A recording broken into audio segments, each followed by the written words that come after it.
Here 4 years now. When did the North End Zone project first even sprout into your mind? So the first 6 months, obviously you do a deep dive into your facilities, and for someone like me who, detail is important. I spent a lot of time in Albertson Stadium knowing that this was an important piece to our brand and what we represent. And when you walk around, initially it was the east side of the stadium, but understanding our financial situation, we quickly pivoted to the north end zone, and we wanted to create something that would be epic and would continue, especially with the waiting list that we had in Stickle, that it would allow us to continue to create assets that then we could monetize to pour back into the program. And so probably 9 months in is when we said, all right, it's the north end zone, and then we went to work. So it's been a long process. I mean, 3+ years to get to this place. So you guys were taking ideas from different schools and stadiums. Do you have a favourite? Do you have any sort of input in what you wanted to see in that end zone?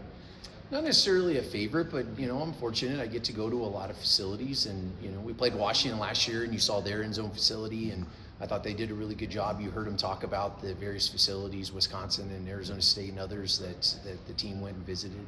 The way my mind works, it's always what's next, and I knew we needed something epic, and I have great teammates that really dug into the process, Cody and Nate Berg and Jordan and others, and so I trust them. And we want to define our own expectations. We understand what we have, and we understand that we need to continue to pour into this facility. And I really appreciated what the architect firm and Anderson and everyone involved came back with.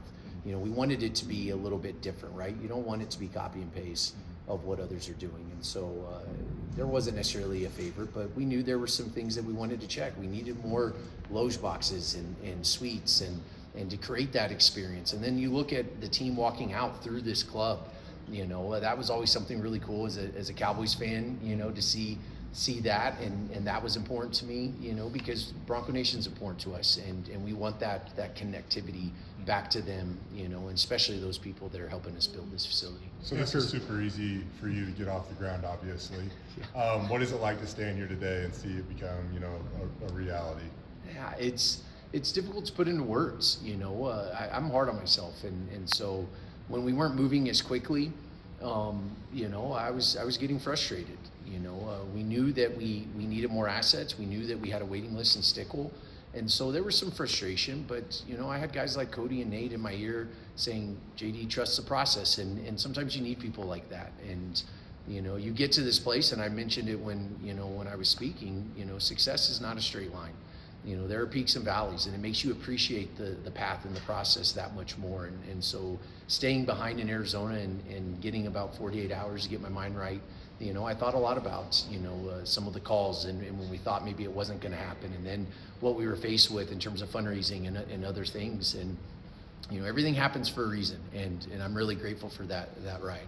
Is the $65 million price tag still kind of what you're looking at for this? Yes, for sure. Now, there's always ad alternates that we'll consider, but a lot of that is based on fundraising and and the needs that come up. I mean, it's going to take us until the August of 26 to get this done, and but I feel comfortable with that number right now. Do you have like an expected revenue per year that you think once this is completed will bring in?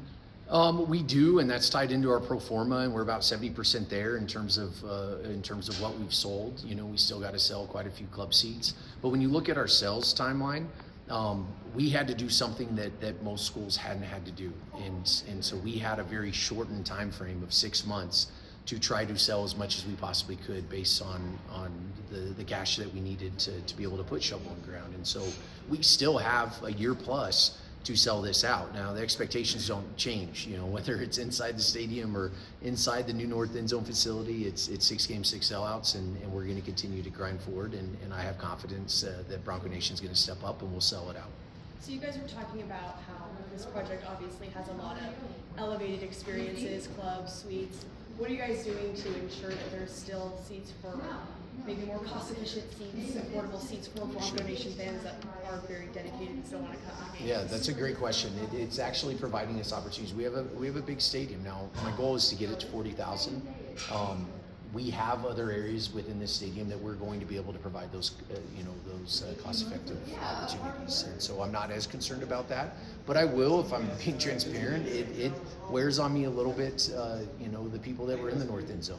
I have a heart for them. Our stadium fills in from the end zones to the 50, and we're not an outlier in that, but Bronco Nation's important to me, and so I do feel bad to a certain extent, but my job is to do what's best for Bronco Nation and for this department, and to create assets that allow me to reinvest back into our program. When you look at revenue share and what we're faced with, we had to create more. And hopefully they understand that, and then our job is to then continue to create an experience that they're going to appreciate. I can tell you this south end zone is going to be really loud. With the band. And with the band, with the people that traditionally are in there, and then whoever's moving over from the north end zone. And so that creates a competitive advantage, I think, for Spencer and the team, and we're going to continue to improve the fan experience. I don't want it to just be based off seat location. The expectation is still to sell out every game, and we need Bronco Nation, and I'm really grateful for it. Was that the new permanent goalpost you were able to get in there, or is that just still a temporary one? The one in the north end is new. It's new. Yeah, Okay, so it's the brand it's you were new. able to expedite the Yeah, shipping. they had to. I give Jordan a lot of credit. We had planned. Now, I want to be clear. We did not plan on tearing down goalposts. We're not that arrogant, but we had bought 2 new goalposts because those were 30 plus, if not 40 plus years old, and so we needed to replace them. And so we had, plan the work plan. We had bought those mid-season, and it just worked out. They had arrived, that following week, and so we have not put in the south end zone one yet. We will do that in the spring as we head into next season. So, that's the brand new one, and they had to dig like 20 feet down, and it was welded in there, and so really appreciate everyone's help in that. How big is it to get Simplot on board, and then is that a certain tenure in terms of naming rights, like the stadium, or is that permanent, or how does that look going forward? There is a term to it, and obviously a significant donation, and can't thank them enough. It takes a team, and Simplot has been a part of this community before time, and that was really important for us to get them on board. They've supported us in the past, and I'm really appreciative of Cody and the work our team has done to ignite that flame again and get them a part of this project. And so we're never done, and there are a lot of companies like that within the community that we need to get back on board, and Simplot was one that we've worked on for a very long time, and can't thank the family and Simplot enough. It takes a team, and they believed in our vision and really stepped up. When you say that you guys traveled around and you gathered a bunch of ideas of what you wanted yours to be, how does this compare in terms of the experience, whether it be for the fan or for the players, and just the overall way that you can utilize this? How does it compare to what is out there? Yeah, I would say that it separates us. There are other stadiums that, some of the larger stadiums, Texas, and, that they have the club levels and different premium spaces. But especially from a group of 5 and what we, the standard we hold ourselves to, my goal is to be the best, and that's what I fully expect from this facility, and it's going to provide additional opportunities for us. We want to utilize this stadium 365 days a year. So outside of our games, outside of the Potato Bowl, we have concerts and we have other opportunities to utilize this facility. And when you look at Stickle and what the number of events we're running through there, which is a testament to Nate and his team, Allison and others, this gives us another asset that we can then utilize throughout the year, and that's important to us. We have to drive more revenue. We don't need what everyone else has. We just need more than we got, and this is going to give us an opportunity to create something that's sustainable, so we can revenue share with our student athletes and continue to elevate. How many fans do you anticipate will be able to be in that club area when the team is coming out of the tunnel? That's a good question, and I don't want to give the wrong answer, and so we can provide some of that information. I know Coots and our team has all the details, but significant portion. You also have the club up top. You're going to have the suites, and so a lot of this, there's going to be a learning curve to it. When the team first comes out there that first game, you're going to end up having, everyone wants to be in there, right? And so we're going to have to, figure that out, but I would consider the majority of the north end zone would be able to experience that whether they're on stairs or they're on the sides or they're in their suites. It's going to be epic. You mentioned, I think it was the Cowboys that kind of inspired that. Yeah. Just, you know, how important was it to you to have that part of the process in there? It was important, you know. What our team represents in this community is so much bigger than Spencer and myself, and the platform we have, and the connectivity to Bronco Nation. And so, you know, giving and providing that experience that they actually get to you know, high five or be a part of that entrance, which is important to Bronco Nation, you know. And so it was important to me and our team to make sure that we accounted for that. JD, I know you don't like to sit still. I'm sure you're going to take some time to celebrate this and whatnot, but it's what's next, right? Yeah. Do you know what's next? Is that started yet, or I guess where do we go from here? Yeah, that started you know, over a year ago, and you know, I'm always looking. Once I had a good, I had confidence, I should say, that this was going to get done. You know, we were already thinking about what's next, and I know I've mentioned it before, but the east side of the stadium.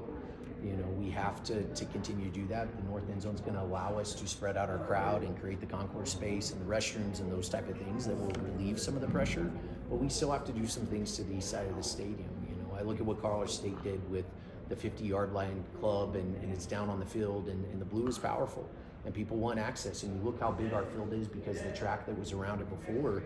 We have a lot of room to work with, and so that gives us an opportunity to create maybe some additional premium spaces. So the east side of the same, and an extra mile. You know, as we've seen, and I put something out this morning, I'm so proud of Bronco Nation. When I got here, it was football and everything else, and that included men's basketball. And that was my promise to Leon and Cody's promise and our collective team's promise.